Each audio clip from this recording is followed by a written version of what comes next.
Bonsoir à tous, bienvenue ici à la cimenterie pour cette première émission de Ici c'est Landerneau, première émission plateau avec ce soir nos invités, Stéphane Leit, entraîneur du Landerneau Bretagne Basket, Erwan Kroganek, le président du Landerneau Bretagne Basket, et je serai accompagné pour présenter cette émission de Béranger Sillot. Bonsoir à tous. Bonsoir. Alors, on va attaquer tout de suite, on va rentrer très vite dans le vif du sujet. Samedi 12 mai 2018, ici, dans ce chaudron de la cimenterie, le titre de champion de France. Quel état d'esprit, Erwan, es-tu à ce moment-là? Un état d'esprit euphorique, ça c'est certain. Après, je pense que c'est beaucoup de questions et autant de questions que doit se poser actuellement Charnay, un an plus tard. Ça a été pour nous... on va dire assez violent dans le sens où on a beau s'y préparer et on se rend compte au fur et à mesure que la finale se déroule et c'est vrai que le scénario en plus a tenu en haleine les spectateurs, tous les acteurs autour du club. Stéphane et Erwan parlaient tout à l'heure d'un choc violent, notamment sur cette transition entre la Ligue 2 féminine et la Ligue féminine. Avec un an de recul maintenant, c'est quelque chose qui t'a un peu surpris quand tu es arrivé sur ce premier match ou c'est quelque chose que tu avais vraiment anticipé et que le club avait anticipé et était prêt à vivre cette année qu'on a pu vivre lors de cette saison? Comme le disait Erwan, je pense que c'est compliqué d'anticiper en fait. Je pense que le meilleur moyen de s'en rendre compte, c'est de le vivre uniquement. Et c'est vrai qu'on avait une dynamique qui était très positive. Mais pour autant, l'augmentation du niveau de l'adresse, l'augmentation de l'intensité, l'augmentation de la vitesse de réaction, l'augmentation de la qualité de lecture de jeu, c'est des choses en fait, il n'y a que le terrain qui nous prépare à ça. Le savoir c'est une chose, le vivre c'est vraiment différent. Donc non, je pense qu'on savait, comme disait Erwan, moi je me rappellerai toujours de cette montée et on met un petit peu de temps avec Marie-Julie à l'époque à réagir, à savoir si oui ou non on a gagné. Mais il y a eu un moment de joie pour immédiatement repenser à c'est quoi la suite. Voilà. C'est vrai qu'on pourrait croire que c'est l'euphorie, mais en fait c'est pas forcément cette euphorie qui emmène, c'est d'abord c'est quoi la suite, où est-ce que nous allons et comment on va faire pour construire quelque chose de solide dans le temps. Tu avais des craintes à ce moment-là vis-à-vis notamment du recrutement? On était déjà le 12 mai, recruté à cette période-là de l'année, c'était peut-être un challenge supplémentaire? C'est très compliqué de recruter au 12 mai. Le marché, en tout cas féminin, commence courant janvier. Février, il y a déjà des joueuses qui ont signé dans des clubs, donc on se rend compte que le 12 mai, c'était très compliqué. Je pense que la meilleure chose et notre meilleur choix l'année dernière, ça a été d'anticiper le recrutement de Joyce Cousins-Smith. On savait qu'elle nous rejoindrait en cas de montée relativement tôt. Et je pense que ça a été notre meilleure décision parce qu'elle nous a permis nous a guidé un petit peu toute la saison et sur pas mal de matchs dans la saison, ça a été le facteur X. Donc c'était plutôt le meilleur choix que l'on a pu faire. Kariata Diaby également, vous aviez signé un petit peu avant la fin du championnat, il me semble. C'était quand même une assurance, on peut dire, tout risque pour la saison? Ah non, pas du tout. Non, Kariata, elle n'avait jamais joué en Ligue 2, on ne savait pas. Voilà, ça a été une assurance tout risque à partir du moment où on l'a vu sur le terrain face à des joueuses de Ligue féminine. Au début, ça a été un peu l'inconnu. On savait que ça allait être une joueuse qui était impactante. On savait qu'elle allait pouvoir s'exprimer. Mais on n'avait jamais pensé qu'elle puisse dominer comme elle l'a fait. Alors pour revenir un petit peu sur justement cette saison, tout commence à Paris avec quelques matchs amicaux évidemment avant, mais cet Open à Paris-Coubertin, enfin dans le vif du sujet, on aurait tendance à dire, après une préparation et non des moindres. Qu'est-ce que tu gardes, Stéphane, en mémoire de cet événement parisien? C'est plus la sensation en fait c'est particulier l'Open. Tout le monde est sur le même plateau, tout le monde se voit, ça ajoute une pression supplémentaire, tout le monde se regarde, tout le monde s'observe. Moi c'est ça que je retiens le plus, c'est vraiment un contexte qui est particulier, je pense qu'on n'est jamais préparé à ça. L'accueil était vraiment remarquable, ça c'est, je trouve, un point positif. Avec mes collègues de Ligue 2 du niveau inférieur, c'est vrai qu'on avait souvent ces discussions d'avoir un championnat de Ligue féminine 2 convivial, où on avait ce sentiment d'être assez proches les uns des autres et de vouloir développer en tout cas cet esprit convivial, ce qui apparemment était un peu différent au niveau supérieur en Ligue féminine, et c'est vrai qu'après une saison, je dois reconnaître que il n'en est rien. Moi j'ai été, le club a été très bien accueilli partout où nous sommes allés. J'ai eu la chance de pouvoir faire quelques déplacements.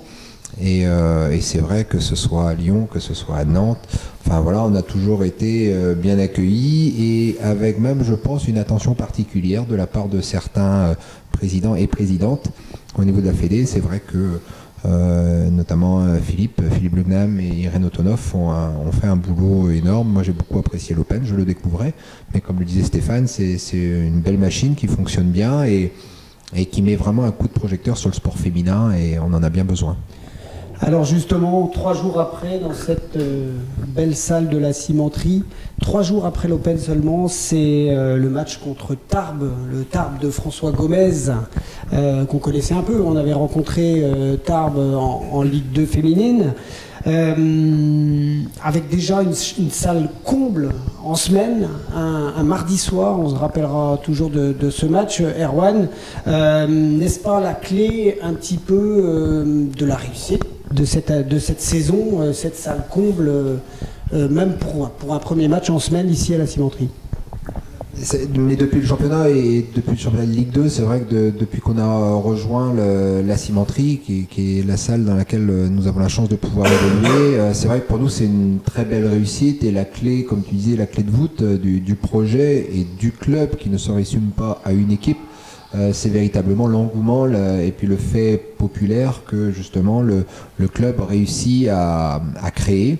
Donc il est certain qu'à domicile, on a senti véritablement une âme sportive, une âme qui soutient l'équipe, et je pense qu'il y a autant de spectacles en dehors du terrain que sur le terrain. Donc c'est vrai que ça a été déjà ce premier mercredi soir, là, courant octobre, contre Tarbes, et en plus une victoire, ça a été en tout cas la meilleure des façons dont on pouvait rêver pour lancer la saison. Donc ouais, c'est vrai que ça a été en tout cas encourageant et quelque part un peu rassurant. La plupart des clubs qui ont des salles pleines, des salles vivantes, ce sont des clubs qui réussissent. Je prends l'exemple de Charleville. Charleville, ils peuvent jouer 2 matchs semaine, la salle est quasiment pleine à chaque fois. Et c'est pour moi ça la réussite d'une structure, c'est réussir à fédérer et à amener les gens dans une salle. Et là, c'est quelque chose qu'on arrive à faire, parce que comme le disait Erwan, il y a du spectacle sur le terrain. En dehors, les filles sont disponibles. On essaie d'être le plus disponible possible. Il parlait aussi de convivialité. Pour nous, c'est important. C'est les valeurs que véhicule le sport. Donc, on a envie de garder ça, et je pense que les gens, du coup, s'y retrouvent, simplement, s'y retrouvent. Et tu parles de valeurs. Comment, en tant que coach, on arrive à faire appréhender un petit peu à ces joueuses le fait qu'il va y avoir vraiment un public qui va venir nombreux voir les matchs, qui va vraiment soutenir l'équipe? Comment on fait pour faire passer un petit peu, peut-être un peu cette pression-là en quelque chose de moteur et de positif pour l'esprit de groupe et l'investissement des filles? Je pense qu'il n'y a pas besoin il n'y a pas de recette par rapport à ça. Je pense que le meilleur moyen, c'est comme je le disais tout à l'heure, c'est le vivre, c'est le savoir. Maintenant, les filles qui viennent chez nous savent qu'il y a une ambiance, qu'il y a un projet surtout, et que le projet est viable parce qu'il y a du monde. Et donc, je crois que les joueuses qui arrivent, notamment là, pour la saison prochaine, ont conscience déjà de ça. Pour les joueuses qui sont arrivées, c'est vrai qu'elles ont vraiment vécu les choses un peu différemment, c'est-à-dire qu'elles se posaient la question de comment ça allait se passer en cas de victoire, en cas de défaite, parce qu'il y a eu des moments un peu difficiles, notamment en février où on n'a pas forcément gagné, on n'a pas gagné un match, et le public a été encore présent. Et c'est vrai que du coup sur les derniers moments, notamment je pense à la victoire contre Bourges, voilà, le public a vraiment poussé, même si on était donné pardon, et je pense que les filles, ça les a vraiment aidés à aller chercher vraiment l'énergie nécessaire à bousculer Bourges, chose qu'on n'a pas été capable de faire sur le match 3. Tu parlais un peu des filles qui arrivent. C'est vrai que dans tes choix de recrutement un petit peu, il y a cette recherche un peu de personnalité, de filles qui seront compatibles un peu avec ce projet, cette ambiance un petit peu et cette salle de la cimenterie. Notre process de recrutement ne passe que par là en fait. Je préfère recruter des joueuses techniquement moins référencées, mais avec du cœur. C'est vraiment une volonté que l'on a, oui. On a cette volonté d'avoir des gens qui vont s'inscrire dans ce projet, qui vont être généreuses, qui vont pouvoir amener le public avec elles et leur montrer qu'elles sont présentes. On pense toujours à Marie Butard notamment. Marie, les gens la suivent. Qu'elle fasse un match bon ou moins bon, peu importe, c'est quelqu'un qui est généreux. Je pense qu'en Bretagne, c'est comme un peu partout, hein, je pense, mais les gens acceptent plus une contre-performance si on est généreux, si on ne compte pas ses efforts, plutôt que quand on traîne un peu la patte. Là on n'a plus le droit à l'erreur. Avec Béranger, on a gardé en tête ce moment, on peut dire, historique, pour faire plaisir à Wani Mugangouzi. Ce moment historique, cette magnifique victoire contre Montpellier. Montpellier, 5 joueuses en équipe de France. On s'est un petit peu passé pour y croire, Béranger. Cette victoire a créé un nouveau déclic dans le public. Et là, on s'est vraiment dit, Erwan, ici c'est Landerneau. C'est vrai que c'était vraiment une montagne à gravir.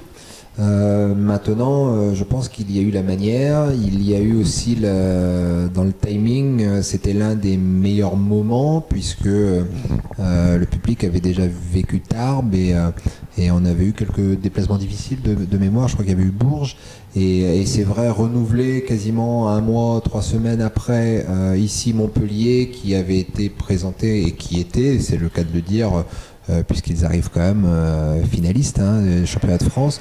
Une très belle équipe et c'est vrai que ce soir-là, le premier quart-temps, la première mi-temps, on était voilà un peu sur un nuage.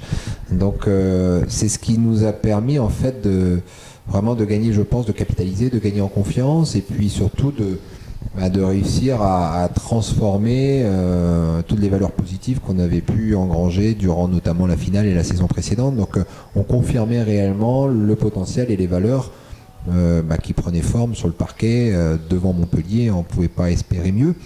Après, pour en arriver là, il faut aussi un peu de réussite et c'est vrai que cette réussite-là, on a su la provoquer avec une salle qui vivait le match à 200%. Donc oui, ici c'est Landerneau. Alors c'est vrai que ça a généré, je pense, beaucoup de confiance et puis ça a créé, en tout cas, dans les gradins, au niveau du COP qui s'est formé, enfin, je pense, une certaine notoriété, entre guillemets, pour le club, en tout cas à notre échelle ici à Landerneau. Ça a vraiment rendu le projet crédible et puis ça a permis aux gens de se dire que, voilà, on était à notre place. Et est-ce que c'est peut-être ce match, Stéphane, qui fait basculer les choses peut-être dans la vision que peuvent avoir les autres entraîneurs, les autres clubs sur Landerneau à ce moment-là? Oui, sûrement. Je pense qu'à partir de ce moment-là, ils se sont dit qu'il faudrait compter sur nous. Après, c'est cette victoire, pour moi, quand je sors du match, je me dis que c'est une victoire de prestige inutile. Parce que notre premier objectif, c'est le maintien en fait. Et le maintien, on pensait même au play-down en fait. Et on s'était dit que cette victoire ne servait que à aller chercher les playoffs dans ce cas-là. En cas de play-down, cette victoire n'aurait servi à rien. Comme celle face à Lyon, comme celle. Et l'idée pour nous, c'était de se dire que quitte à avoir gagné Montpellier, et je pense que pour les filles, oui, ça a été un déclic de se dire on est capable de. Mais on s'est tous dit, rassemblés en se disant avec cette victoire, il faut qu'on aille chercher les playoffs. C'est impératif.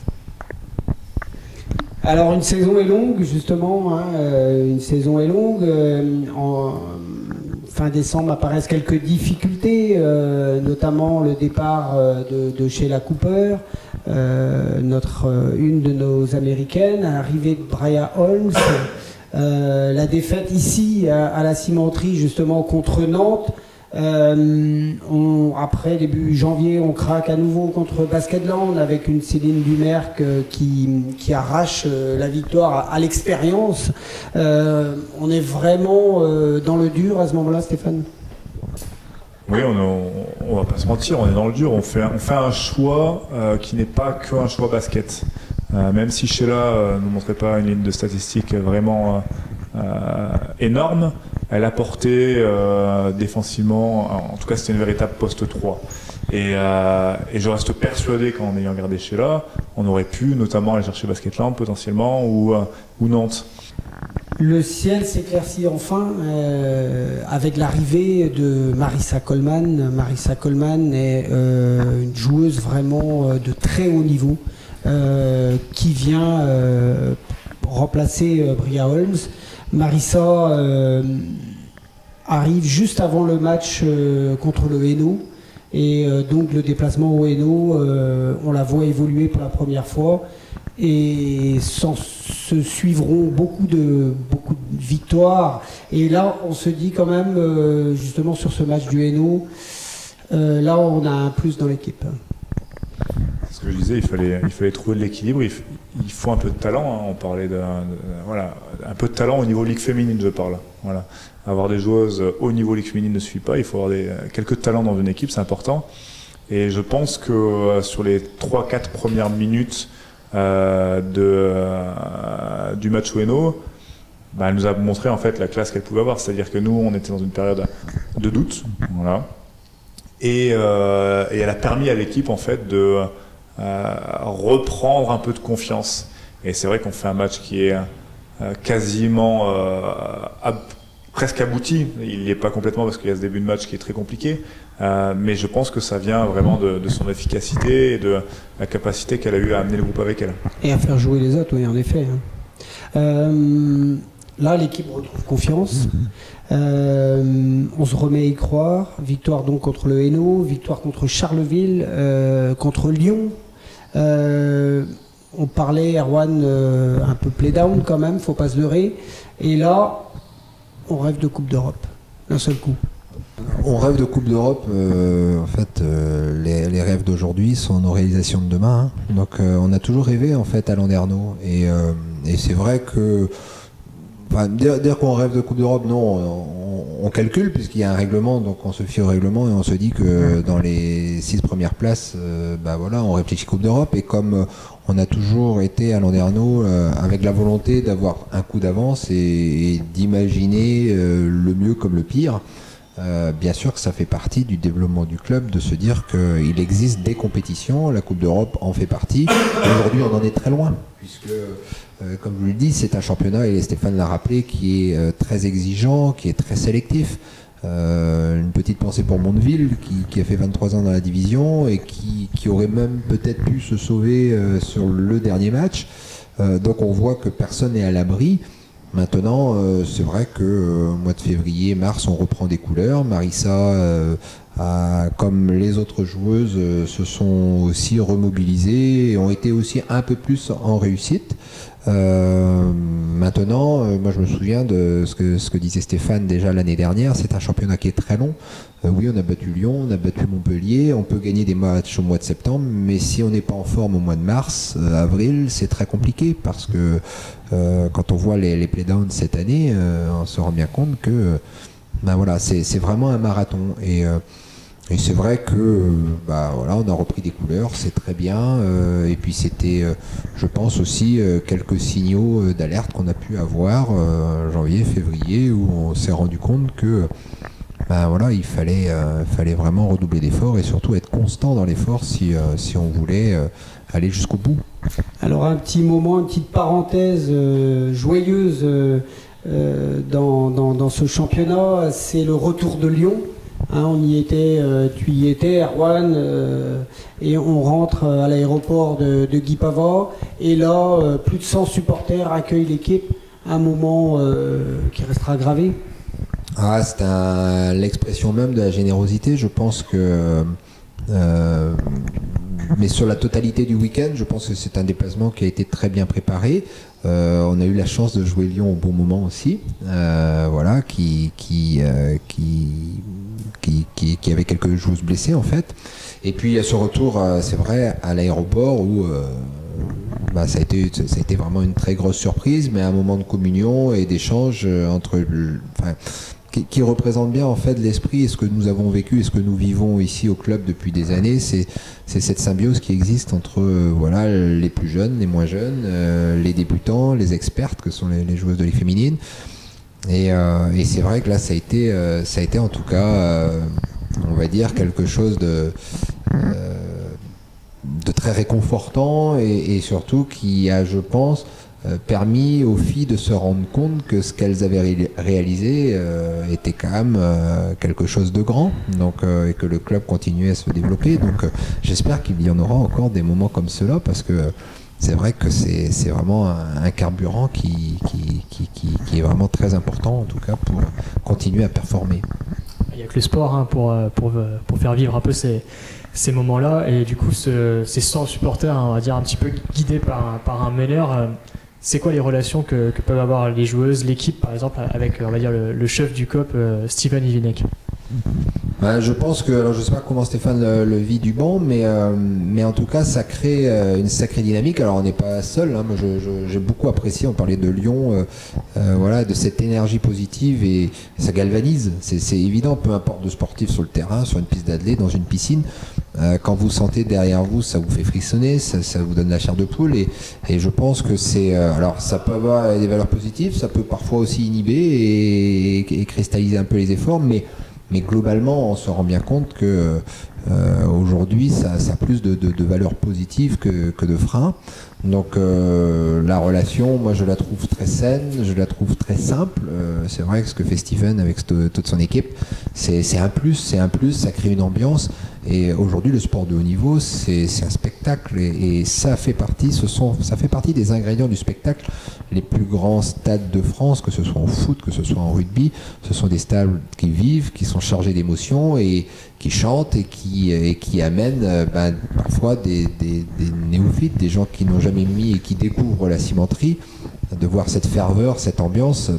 On n'a qu'une envie, c'est d'y revenir. Donc oui, la réussite, elle passe aussi par là. C'est tout simplement cette ambiance, cette convivialité qui fait que, et qui font que on arrive vraiment à se surpasser, et puis parfois nous-mêmes à nous étonner. Plus qu'un match de basket, le LBB c'est vraiment devenu un événement l'an dernier. C'est devenu un événement, je sais que des gens en parlent beaucoup, mais je crois que c'est quelque chose que nous créons ensemble et que nous allons continuer à construire. Et aujourd'hui, je pense que le projet évolue bien parce qu'il a du sens, parce qu'on a derrière des valeurs, qu'on ne se résume pas simplement à une performance sportive ou à la recherche d'un simple titre. Ce que l'on cherche à construire avant tout, c'est une histoire, c'est quelque chose que l'on mutualise, que l'on partage, et puis surtout les gens ont du plaisir à se retrouver, à se rencontrer, et puis surtout s'identifier. Si aujourd'hui les filles ne véhiculent pas des valeurs positives, les vertus qu'on a envie de développer à travers notamment le sport féminin, si ça ne parle pas aux gens, et si les gens ne s'y retrouvent pas, les gens ne reviennent pas. Aujourd'hui ça marche parce qu'il y a une certaine cohérence, en tout cas, entre ce que les gens peuvent vivre au quotidien et puis cette recherche de l'excellence, de la performance et puis de l'exploit. Je crois que les gens sont fiers aujourd'hui, quand ils viennent à la cimenterie, de dire on a réussi quand même à vendre quelques écharpes. Donc c'est quand même bon signe, c'est qu'aujourd'hui, voilà, les couleurs du LBB sont des couleurs qui correspondent à un grand nombre de Landernais, mais bien au-delà des limites de Landerneau. C'est les Finistériens, c'est les Bretons, mais comme n'importe quel club sportif, je pense, qui développe cette identité-là, est fier de développer et de continuer en tout cas à développer ses valeurs. Alors fier de venir à la cimenterie, mais également fier de se déplacer. On a vu plus de 200 supporters à Nantes, derrière 200 supporters à minima à Mondeville, et ce match contre Mondeville, synonyme de play-off, parce qu'on était un petit peu entre les play-off et les play-down. Là, on se dit, Landerneau, le promu en play-off, Stéphane, c'est fait. Soulagé à ce moment-là? Soulagé, oui, parce que le dernier match, il avait un scénario incroyable.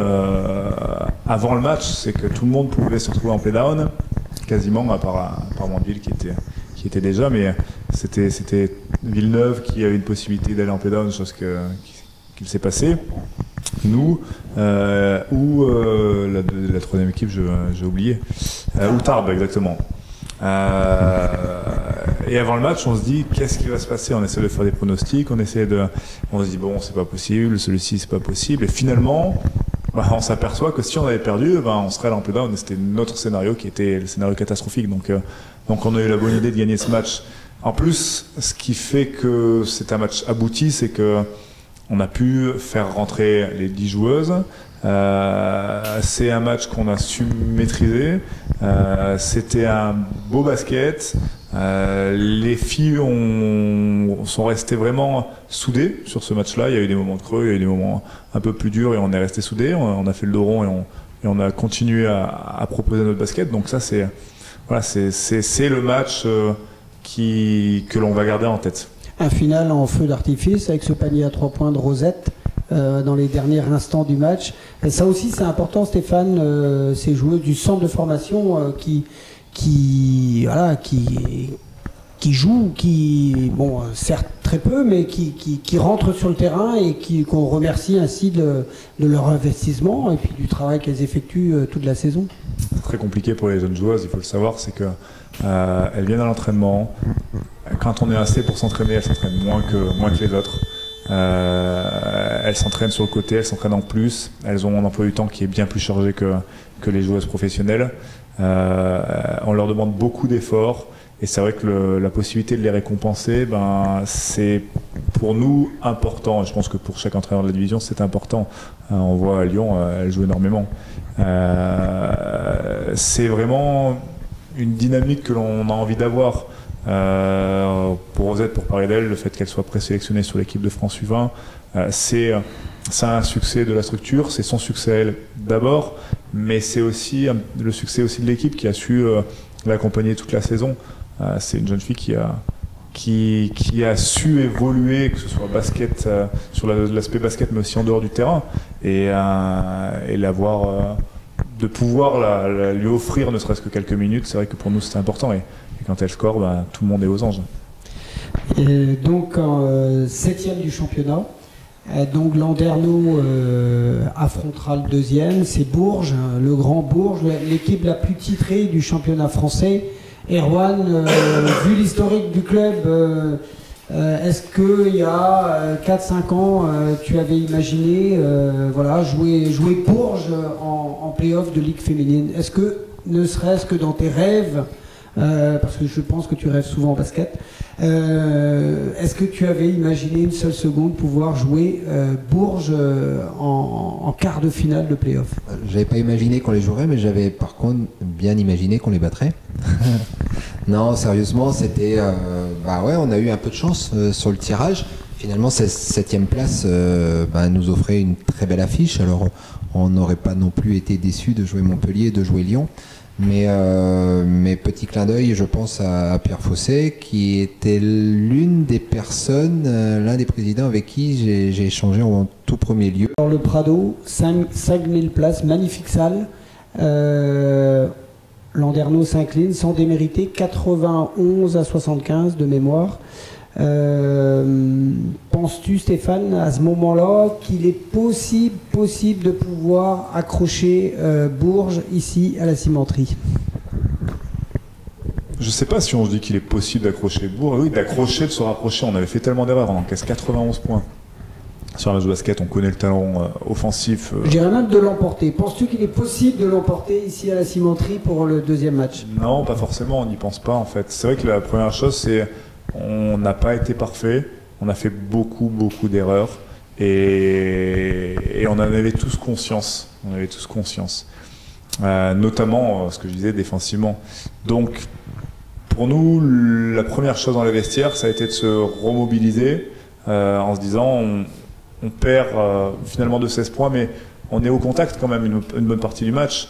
Et pour autant, on fait pas un bon basket. On propose pas un bon basket. Donc on a pris du temps, on a pris le temps d'analyser longuement en vidéo, chose que Bourges a dû faire après le match 2, je pense.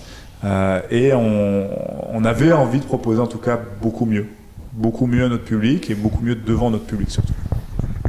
Alors 20 avril 2019, quart de finale retour ici à la cimenterie.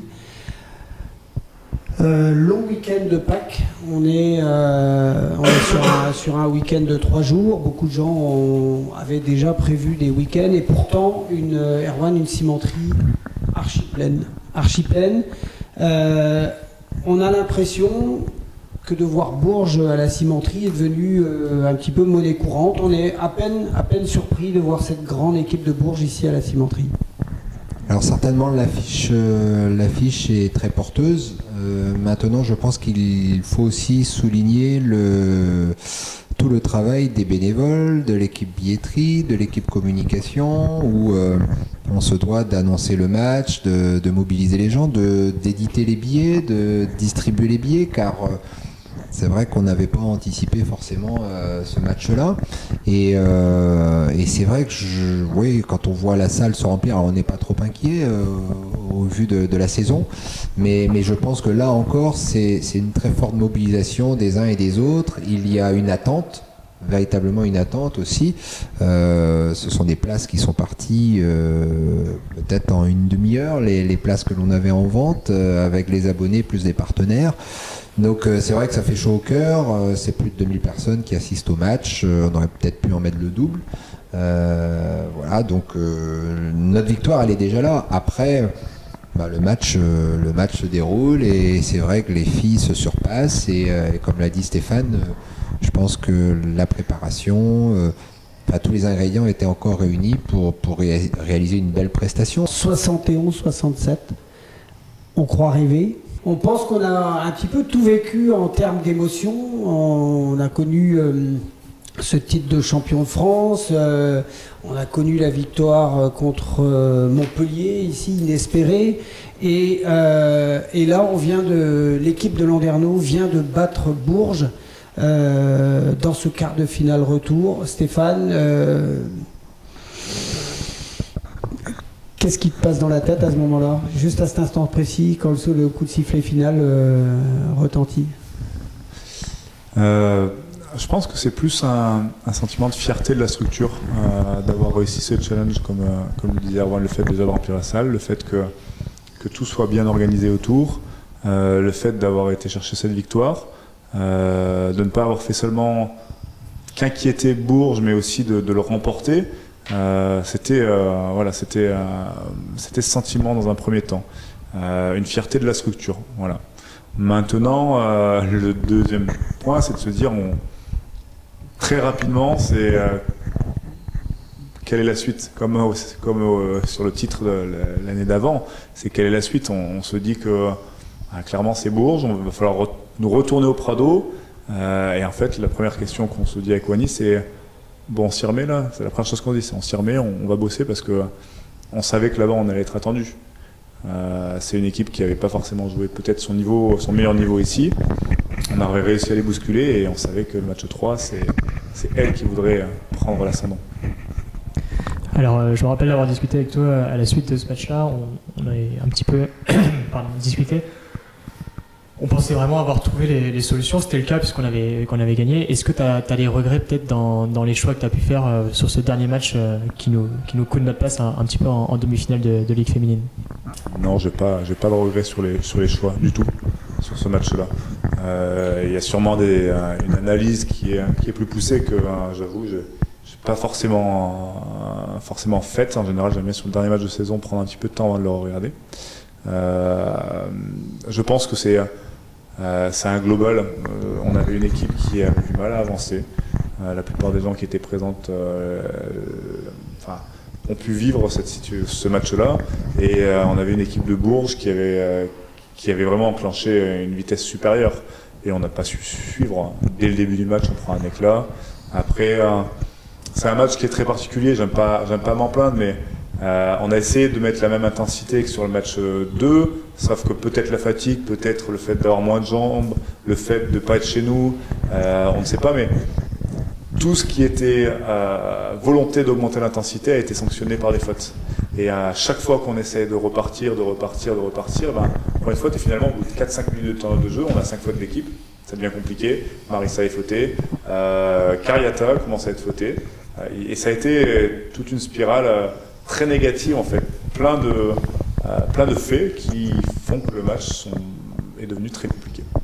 Et pourtant, Landerneau y croyait vraiment, parce que du coup, il y avait un peu moins de monde à aller à Bourges, mais il y les matchs qui étaient diffusés dans les bars Landernéens, le basket qui est diffusé à la télé, notamment ces quarts de finale qui étaient diffusés sur le site de la FPTV, c'est une victoire pour le basket, c'est aussi une victoire pour Landerneau, Erwan? Une victoire pour le basket, particulièrement, et surtout pour le basket féminin. Moi, je suis surpris de l'engouement, du niveau de jeu, de la qualité de jeu, des confrontations, du niveau des joueuses. Donc justement, Erwan, qu'est-ce qu'il nous reste encore? Quel chemin il nous reste à parcourir pour vraiment s'installer dans l'élite? Souvent tu as employé le mot rêve, mais je pense que voilà, on est actuellement vraiment les pieds sur terre, la tête bien vissée sur les épaules, et ce qui nous reste à développer, c'est tout simplement perdurer, c'est continuer à développer ce qui existe et à bonifier ce qui existe, parce que tous les ingrédients sont là. Stéphane a parlé, c'est un mot qu'on utilise beaucoup, c'est le côté un peu légitime du projet. Il passe à travers toutes les actions que l'on peut mettre sur le territoire. On a parlé aussi d'ouverture, et j'aime beaucoup cette expression. C'est vrai qu'on a d'énormes partenariats avec les foyers de Don Bosco, des Jeunes d'Or du territoire, avec qui nous faisons beaucoup de sport pour tous. On développe le sport scolaire aussi. Quasiment 240-250 jeunes ont participé aux séances le vendredi après-midi. C'est une action à la lutte contre le cancer, c'est une action aussi pour l'égalité homme-femme, c'est une action d'un tournoi 3-3 à Kergrace dans un quartier voilà, où on a voulu aussi amener et faire connaître notre club. Donc c'est toutes ces actions-là qui font que on fait pas du sport pour du sport, et ça nous intéresse pas en fait. Nous, ce que l'on veut avant tout, c'est d'avoir un projet sur lequel tout le monde s'identifie, et on a parlé d'utilité, Stéphane a employé le mot, je crois qu'il est là, c'est à quoi ça sert, et où allons-nous, et pourquoi on va dans cette direction. C'est ça que l'on se pose. Par contre, on n'oublie pas qu'on est un club de sport de haut niveau, et que ce qu'on recherche avant tout, c'est la performance, c'est l'excellence, mais l'excellence, on le retrouve dans les relations, on les retrouve dans les résultats que l'on va produire, on le retrouve aussi bien au niveau de la structure amateur qu'au niveau du centre de formation, où là on a encore beaucoup de chemin à parcourir. Mais voilà, pour moi c'est avant tout de réussir à confirmer et à transformer ce qui fonctionne bien, en essayant de gommer les quelques petites imperfections, et surtout en essayant de garder le maximum de personnes autour du projet, et faire que les gens soient contents et se disent voilà, le Landerneau Bretagne Basket, c'est quelque chose qui me ressemble quelque part, et que tout le monde y trouve en tout cas une bonne raison d'y venir. Et ça, c'est pour nous important. Après, l'aspect économique, ça c'est notre deuxième combat. Je crois qu'aujourd'hui, le sport féminin, globalement, doit gagner en notoriété, doit être plus reconnu, mieux reconnu. On a des clubs masculins qui sont de véritables locomotives, et je pense que de ce que l'on a démontré cette année, et plusieurs partenaires s'identifient maintenant, je crois que c'est ce que l'on doit réussir à développer, et à faire que l'on ait encore plus de leviers pour trouver justement des ressources qui feront que l'on arrivera encore plus à nous développer. Et ça, c'est valable, et c'est le combat des 12 clubs de Ligue féminine, mais auxquels on associe bien sûr la Ligue 2. Je crois que c'est pour nous vraiment important de gagner en notoriété, et puis de faire que on réussisse à développer notre sport et être reconnu à ce juste titre. Donc ça, c'est vraiment important.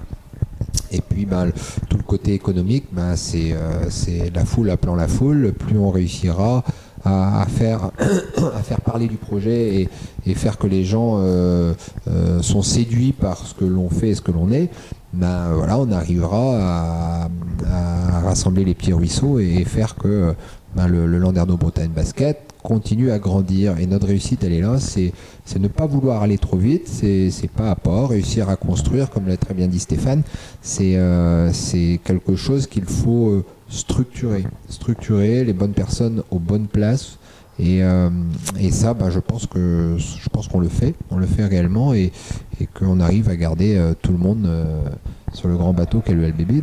Mais nous ne sommes pas les seuls sur le territoire, il y a énormément d'événements, et je pense que là aussi où se situe notre force, c'est qu'on a réussi à fédérer les différentes associations ici du territoire, et en tout cas à tout faire pour que tout le monde puisse profiter de cette belle vitrine qu'est le sport de haut niveau et que à travers nos réussites, ce soit aussi celle des réussites de toutes les personnes qui sont notamment venues faire le coup d'envoi, qui sont venues faire la promotion de tel ou tel événement. On a eu des championnats nationaux de GRS, on aura bientôt le tournoi d'Irinon, on a eu la corrida. L'année prochaine, on aura le carnaval de Landerneau. Et je veux aussi remercier une dernière fois les joueuses qui nous ont permis d'être là où on est aujourd'hui, que ce soit Joyce, que ce soit Victoria, enfin je vais pas tout le citer, mais on a cité Cariata. Je crois que ça vraiment, et puis Pauline, enfin qui était là depuis 3 ans et qui a vécu la montée, c'est vraiment je crois la réussite d'un club, mais pas d'une génération de joueuses, de plusieurs générations de joueuses, et qui remonte depuis des années, parce que le projet il est pas né de l'année dernière, donc c'est tous ces gens-là, moi, à qui j'ai vraiment envie de tirer le chapeau. Et puis les ambitions, elles sont là. Il y a 3 ans, on nous aurait dit que voilà, on serait 7e de Ligue féminine. Voilà, ça nous aurait un peu fait peur, on aurait certainement douté. Donc voilà, continuons à avancer, et continuons à avancer surtout à ce rythme-là. Alors le mot de la fin, en général, vous le connaissez tous les deux, hein, c'est allez Landerneau Bretagne Basket. Allez Landerneau Bretagne Basket. Merci à vous deux.